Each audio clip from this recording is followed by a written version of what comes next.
dubbadheen beeku dubbachuullee hin barbaadu. Garuu waa'een geemiidhaan ilmaan guddifachuun isaa kuni halaali moo haraami an hin beeku. Gani jechuun danda'u hin beeku. Dhimmi geemii halaal ta'uuf haraam ta'uu isaan hin beeku. San ulamaadha qoratee baasu beeku. Ani immoo addanaan baane waan ta'eef halaalummaa hin beeku. Okay. Moo hin beeku jechuun qabdu yookaan halaali yookaan haraam jennaan jetta. Okay. Asitti amma gaaniin dubbaddaa.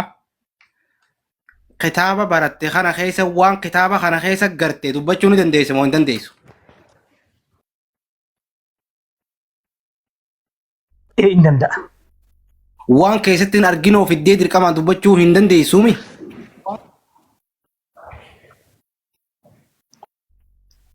Hin danda'u. Galatoom ulfaadhu. Waan geemaa kana ifa sii godheetiin achirraa akkasin naa dubbattaa muutii siin qabatanii karma na dhaggeeffadhu. Waan geemaa kanaan ifa sii godha. Fakkeenyaaf geemii kana ani geemii kana nama taphatu sanii jee ittiin naqadhu. Geemaan taphachiisuu deemu kana nama geema taphachiisu. Namaan taphachiisaniif amma fakkeenyaaf ati asirra taa'uu jirta laa. Na bira taa'uu jirta. Wanni asirra sii kannamte tun giiftiidha. Naa kannaan jenneen ati. Akkanuma sii kannan giiftii. Giiftii kana rabbiin dandeessisee keessaa baafattee yoo nyaatte haraama qabdi giiftii nama achirra sii kannan tun.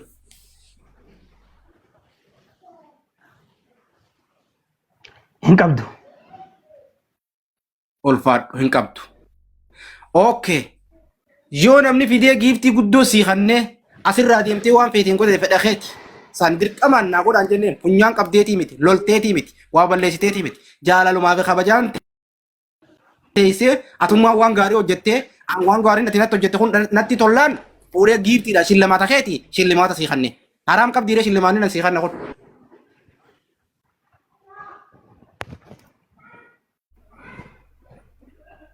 Itti deemi ifa.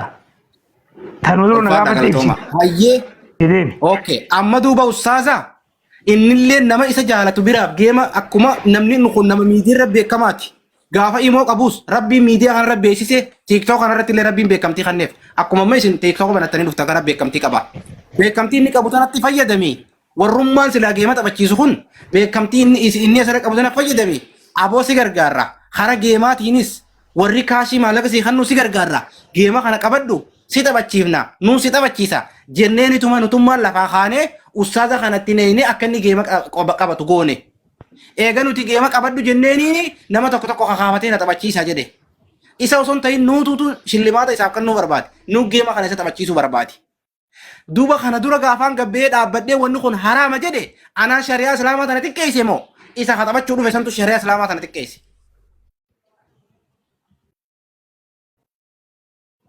Irraa buute. Irraa bu'e.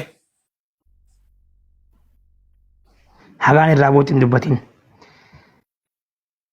Gaafii tokkoffaadha.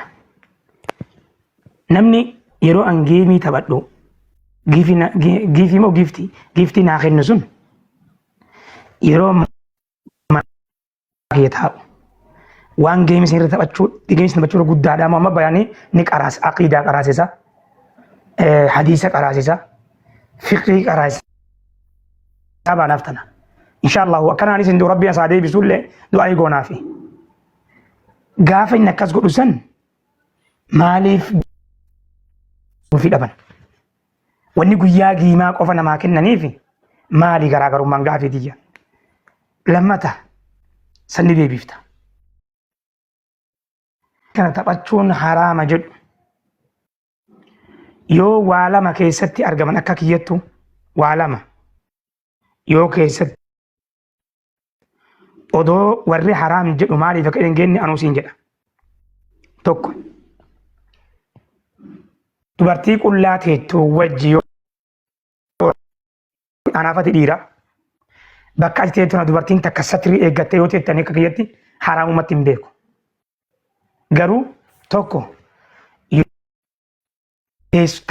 gocha waan sangoota keessatti dubartiin qullaa teessu takka mataa isii haa ta'u morma isii haa ta'u harka isii haa ta'u haga shari'aan mul'isuu yamteefin ala muruu tokko yoo teesse sababa dubartiin qullaa teessu isaa wajjin taphattu kanaaf haraamtee argama gochi sun.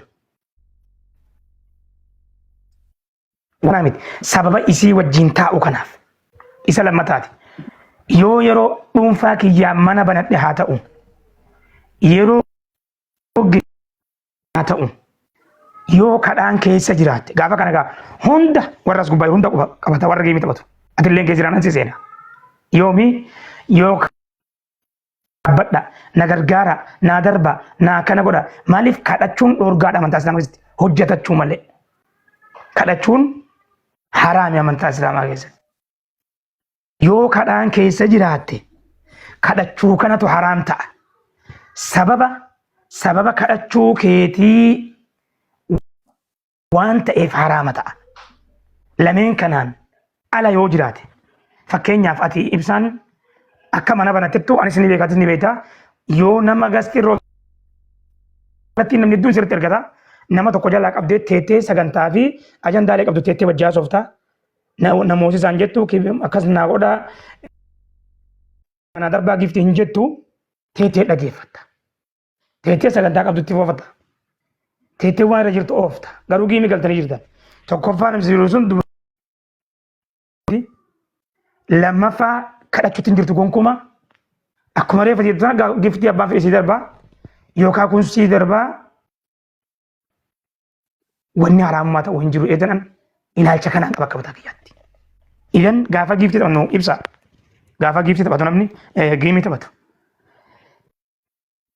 Baadhaa waan darbaa as darbaa namoosisaa kana godha walumaa gala namoosisaa jedhamu hin jiru namni namoosisaa tan ergaanis taaptaap godhaa fi koppiliin godhaa fi waa irratti darbu hin qabdu lameen kana gaafa kun keessa hin jiraanne akkuma ta'etti abbaan fedhe yoo leenca darbee waan fedhe kenneef warri gadiin leencummaan sunillee gariin sharikaa tiktookiif deema waan ta'eef biyya kaafiraa takka ol kaasuudha jedhee haraam godhu haa yaalu. Suni warri tiktok nu bane yoo sabira wal erginu tana murachuutiin tiktok nu gadhiise akka kiraatu ilaalamti. Ana akka kiyyatti yoo dubartiin qullaa teettu hin jiraatin yoo kadhaan biran jiraatin ammarraa kunoo ilaalcha haraamii miti jedhu sii qaba. Garuu lameen kanarraa ka qullaa ta'u kan lameen kanarraa tokkorraa ka qullaa ta'u ati fiti. Okay, galatoom alfaan fixattanii. Fitadhe. Galatoom alfaadha. Tokkoffaa isa duraa ka jette nama tokko haanuma akka namatti taa'u maaliif siin kennine maaliif gartee hoggaanii fi namaa wajjin inni taa'ee walii taphatu sanni beellama qabachuu san maaliif barbaachisee ka jette gaafii bareedaadha. Wanni tokko waan walitti dhufanii waan tokko sii godhaniitiitu bu'aa qaba malee wanni namni adda addaa arraas boruus iftaan siif kannu sanii bu'aan qabu. Wanni ammoo fakkeenyaaf masgiida tokko jaaruu kaatati. Masgiida san gaafa jaaruu kaatu gargaarsa masgiida saniiti guyyaa akkasii jira jetteeti atummaa sheekaa kun baallamattee deemtee guyyaa san baadiyyaa taatus maallaqa wanni tokko majlisa tokkotti maallaqa walitti qabaa oolte heddummaatti. Gastiirra taatus geema asirratti taatus akkasuma walitti qabdan. Gargaarsa nama tokkoo taatus guyyaa qabatteetuma bakka takka waan taateef qabatta. Masgiida tokko jaaruu deemte arraas qarshii takka fuute. Boruus qarshii takka fuute iftaanis qarshii takka fuutu yoo gargaarsa nama tokkoo haate arraas qarshii takka fuute boruus qarshii takka fuutu wohuma namni walitti qabamee gurmuudhaan bakka takkatti qabamuututu bu'aa qaba wanni ustaaza kanaan geema qabadhu geema baallamaa qabadhu jenneeniifillee nama tokko wajjin taaptaap godhi jettee safuu cabsitee safuu islaamaa keessaa bahuu manna geema baallamaa qabadhu nama tokkichaa wajjin guyyaa tokkicha qabi. Taphadhu asirraa galiidha. Bakka takka waan akkasii goona. Warri asirra jiru kun achirra guyyaa san gumaacha san siifinna. Beellama qabadhu taaptaabii kophaa kana dhiisiidha. Wanni geema baallamaa san itti qabneefiif yoo inni kun badii ta'eef badiidha naan jetta. Inni ammoo kophatti taaptaap godhan qaammati reefu namni kophatti sii kannu kophatti maan kan namaa geemii baallamaa qabanaan jette sani akka ammati jette dhalaa taane wajjin laaqqataa guyyaa kophaati saniif rakkoodha jenneeti ka kophaa kana dhiisi ka beellamaa san taphadhu isa geema guddaa jaamu san taphadhu anis fakkaataan kiyyaas hiriyaan kiyyaas walirra qabamnee gareedhaan seefinnaadha. Isa ammoo ati haraama lakki namoosisaa jechuun san haraama jette. Moo'insi haraama yoo ta'e kalee gaafa kuffaaraa fi islaamni wal lolan injifachuufi moo'uufi irra aanuufi moo'uumu jechi jedhamu kuni namoosisaa jechi jedhamu kuni maaliif haraama ta'e?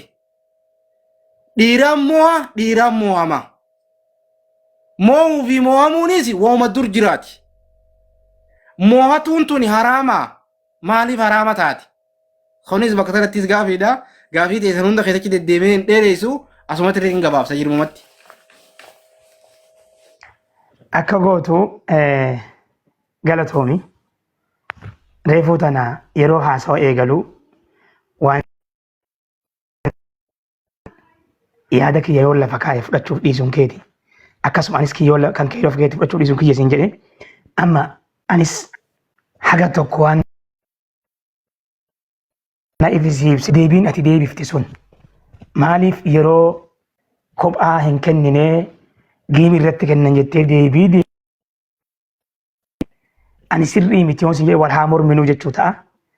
Deebii quubsaa moo quubsaa miti namni dhibbi jahat dhiyaatu as jiru kun haa madaalu achi bira kuta'an. Inni kun ani jechi namoosisaa jedhutu haraama isiin hin jenne jecha namoosisaa jedhutu haraama hin jenne. Jechi akkamitti namoosisaa jechuudha. Waanaa kenna, waanaa darba jechuudha moo jechuu miti. Isa biraa waan tokko kanaan galiin katamee naa ibsite. Atumti akkanaan jette ustaaz bayaan geemii adda addaa nama hojjetutu dhiisi. Geemii guyyaa takkaa qabadhu achirra waasii kennina jenneen jette. Yaada bareeda. Akka yaadaatti gaariidha. Achirra waan bakka isa malle taa'u akka isaa irraan fakkaanne ta'uu irra akkas gootanii gochuun yaada gaarii yaaddan. Haga beekan mana eegan immoo akka beekutti akka isaa fakkaatetti yaada waan ta'eef akka gaarii yaaddan. Garuu gaafa jira isin gaafadhu